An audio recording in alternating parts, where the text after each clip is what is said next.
back. This is Aquarium Hacks by Marcus. So as you can see here on this video, I have got my epoxy resin all cured and ready to go on these rock decorations. It's cured to a hard, shiny look, as you can see there. And so what I'm going, and I've let this go for about, over 2 days. So it's been over 48 hours that I have let this cured. And that's what I would recommend.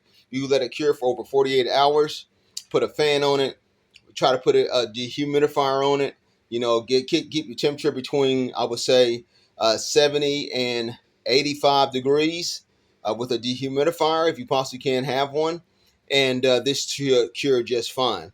Now, I'm giving it a little test. Let me just show you here.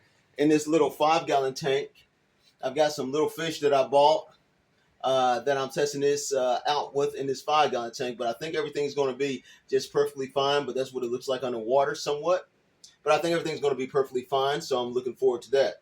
I also wanted to show you when you use Crayon Fusion paint, if you put several coats on it, and if you want, and this is what it looks like when you have several coats on it.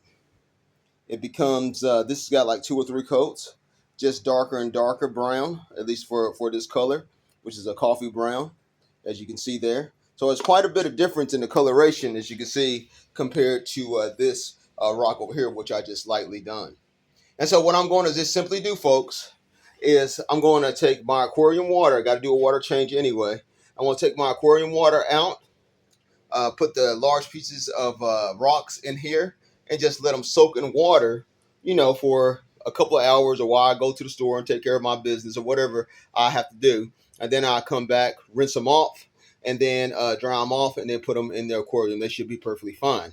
And so this is a totally safe way to do aquariums, to epoxy your aquarium decorations. Like I said again, make sure you get safe, epoxy safe, non-toxic epoxy resin, and let it cure for about 48 hours. I know some of them say 24, but in most cases I always go double. So about 48 hours and you should be fine with your project here. So I'll let everybody know how it works out. Hey, keep on hacking.